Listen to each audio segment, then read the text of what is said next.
Welcome back to the channel. What happens when the truth can no longer be hidden? When a Yoruba man himself come out boldly to say what the Hausa and Fulani have always tried to cover up. My people, Nigeria is shaking because Isaac Fayose, the younger brother of former Ekiti state governor, has spoken words that will haunt the political elite. He said Nigeria belongs to Hausa, Igbo, and Yoruba. But that is a lie. Why? Because since 1999, the Igbo have been pushed out of power, silenced, and treated like strangers in their own country. This confession from a Yoruba man is not just shocking, it is explosive.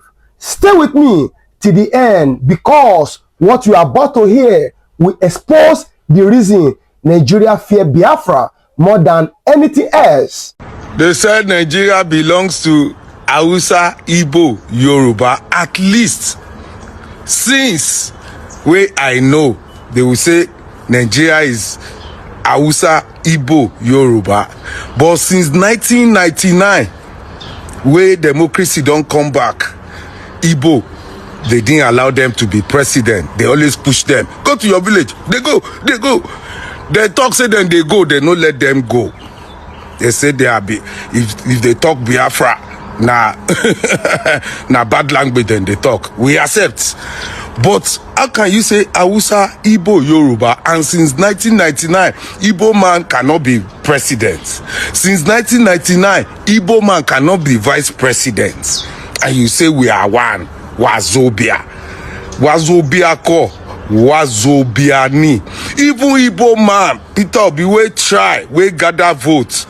Suddenly, in vote way high, it can't shrink. They say go to court. In a country where there is no justice. Hausa, Igbo, Yoruba, my foot. From Hausa, Yoruba, Hausa. So remove that Igbo where they put there because you know just they use and do 419. Igbo we no fit be vice president. Igbo we no fit be president. You they can't say Hausa, Igbo, Yoruba. I don't care if you say this thing is dividing us. You government by your behavior, you are already dividing us. You are already dividing us. How can we say Hausa, Igbo, Yoruba, but power will go to Yoruba, then go enjoy, throw them back to Hausa, but when Igbo man come out, then go they blackmail up. There is no justice in the land, Joel Ojoko. Now you have heard it with your own ears. A Yoruba man has admitted that the so-called one Nigeria is a lie. If since 1999, the Igbo have never been allowed near power, then who are we deceiving?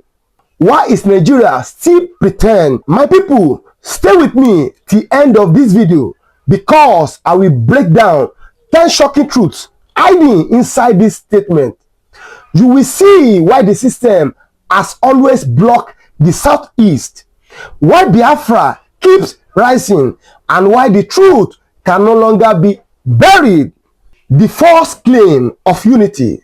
Since independence, Nigeria has always paraded the claim that the nation belongs to Hausa, Yoruba, and Igbo. They call it the Big Three. But Isaac Fayose's confession tears that lie apart.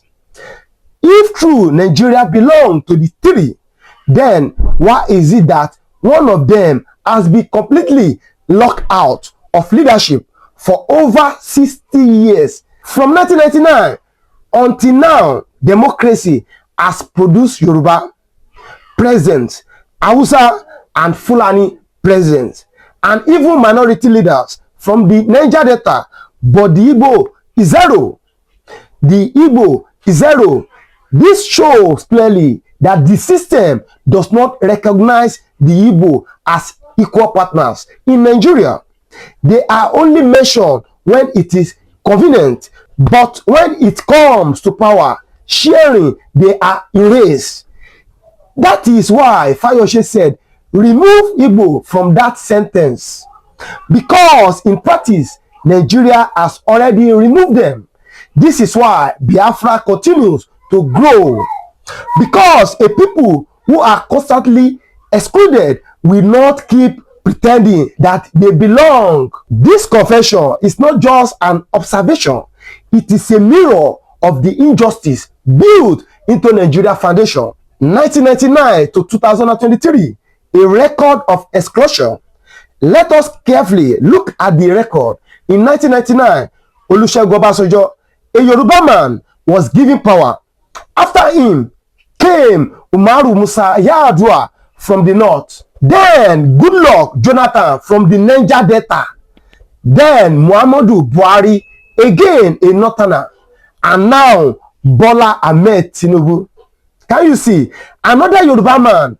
In all these years, no single Igbo man has been considered, even when they pretend to give them vice president slots. It is always symbolic, never real power. The question is why? Isaac Fayose has indirectly given the answer, because Nigeria does not trust the Igbo.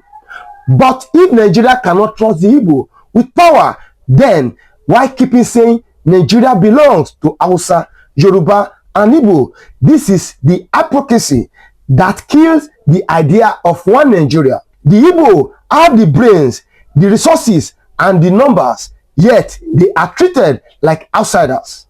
This record of exclusion is not by mistake. It is deliberate. It shows that the Nigeria system is built on fear of Igbo dominance. And instead of embracing equality, they choose marginalization. The labeling of Biafra. Another point Isaac Fayose made is even more revealing. He said that whenever Biafra people speak, the government claims they are using bad language. But what is this so-called bad language? It is simply the truth that Nigeria does not want to hear.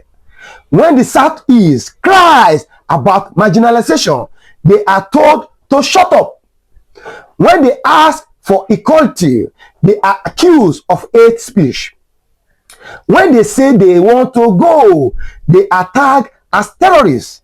This labeling is a weapon used to silence the people. But Fayose's statement proves that even the Yoruba can see through the lie. If Biafra speak and the government only hear bad language, it means the government has choosing not to listen. And when the people are constantly silenced, they are pushed to demand freedom. This is why the struggle for Biafra has not died since 1967. It is not about hate. It is about survival, dignity, and justice. Why the fear of Igbo power runs deep? Why is Nigeria afraid of Igbo leadership? The truth is simple. The Igbo have always been known for excellence. They dominate in businesses, education, and innovation. Wherever they go, they succeed. The fear of the Nigeria elite is that if an Igbo man becomes president, he will transform the country in a way that will expose the years of wasted and failure by others. They fear Igbo progress because it will reveal their incompetency. Isaac Fayose may not have said this directly, but his words point to this reality. If they trust Yoruba and Hausa with power, why can't they trust the Igbo? The answer is fear. Fear that the Igbo will rise too high. Fear that Biafra will finally prove its strength. And fear that the lies of Nigeria Foundation will collapse. This is why they prefer to block them out rather than face the truth. The pain of continuous marginalization for over 50 years. The Southeast has endured systematic exclusion, from federal appointments to infrastructure, from military promotions to political leadership. The Igbo have always pushed to the side.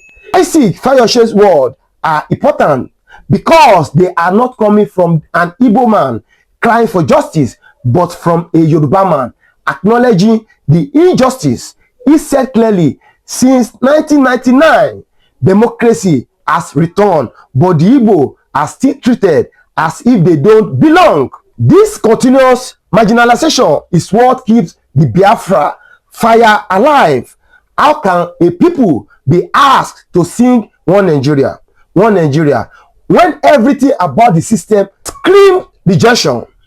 The Southeast contributes so much to the economy, yet they are giving the least in return. They sacrifice, they build, they innovate, but the government responds with neglect. This is not just unfair, it is wickedness. Fayose's confession proves that the cries of the Igbo are not imagined. They are real, deep, and painful. The role of Yoruba in the silence. Another angle we must look at is the silence of the Yoruba elite.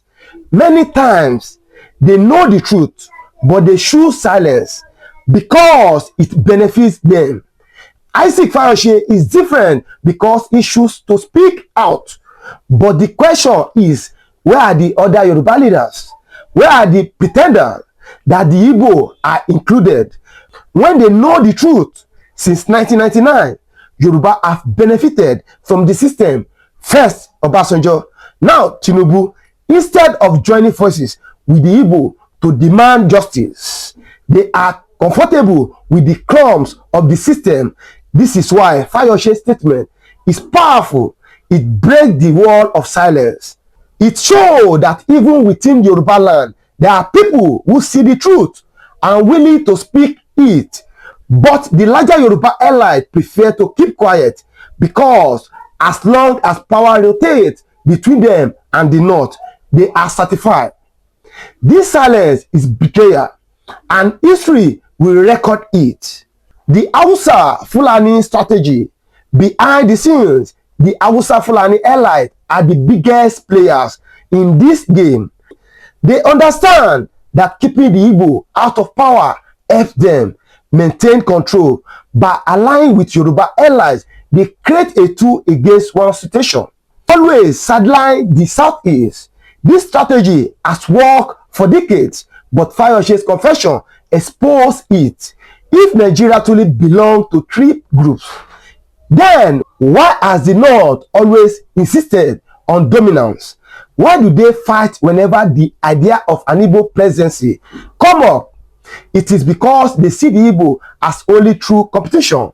They know that if an Igbo man rises to power, their hold on Nigeria will be broken forever. That is why they would rather keep Nigeria in chaos than allow justice.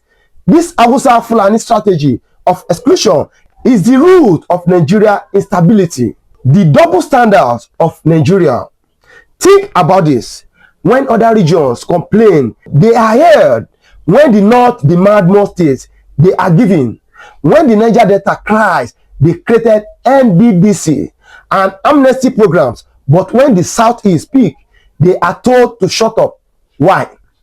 Because the system does not see them as equal. Isaac Fayose's word show the hypocrisy of one Nigeria. If truly we are one, then the Igbo should not be excluded. If truly we are equal partners, then power should rotate fairly. But in reality, one Nigeria is just a slogan used to keep the Igbo quiet while others share the national cake. This double standard is why the younger generation no longer believe in Nigeria. They can see through the lie. Fayose has only confirmed what millions already know, that one Nigeria is built on injustice. The rising legitimacy of Biafra. Every time Nigeria blocks the Igbo from power, they make Biafra stronger. Every confession, like Isaac Fayose, add fuel to the fire. If even Yoruba leaders can admit that the Igbo have been excluded, then the demand for Biafra is not madness.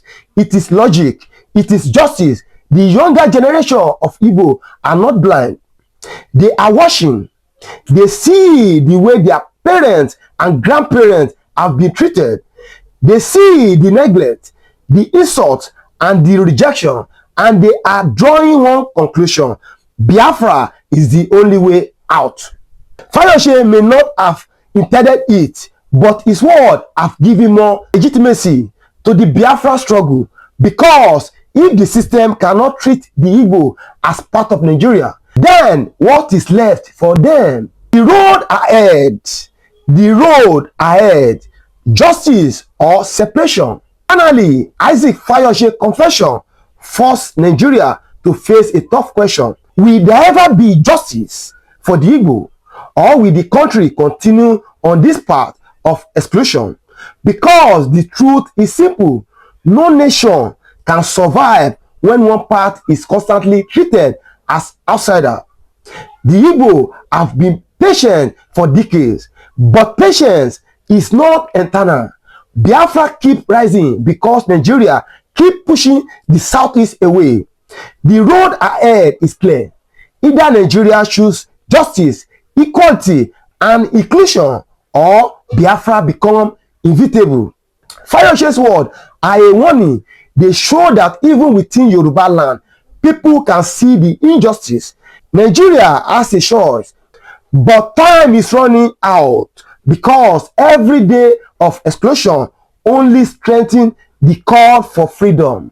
My people, you have heard it today, not from an Igbo man, not from Biafra leaders, but from a Yoruba man himself, Isaac Fayose, has spoken the truth that Nigeria has tried to bury for decades. Since 1999, the Igbo have been excluded, silenced, and pushed aside. They say one Nigeria, but their actions prove otherwise. This confession is not ordinary. It is a mirror showing us what Nigeria really is: a country built on fear of the Igbo, a system that prefers lies over justice. And now the world is beginning to hear the truth from their own mouths. The question remains: how long will the Igbo continue to endure this rejection? How long will Biafra be silenced? My people, the truth is out. Nigeria fears the Igbo, and that is why they block Biafra. If you believe this truth must spread, like this video, share it with everyone, and subscribe so we can keep exposing what they don't want you to hear. Drop your thoughts in the comment section. Should the Igbo still hope for justice in Nigeria, or is Biafra the only way forward? Until next time, stay strong, stay united.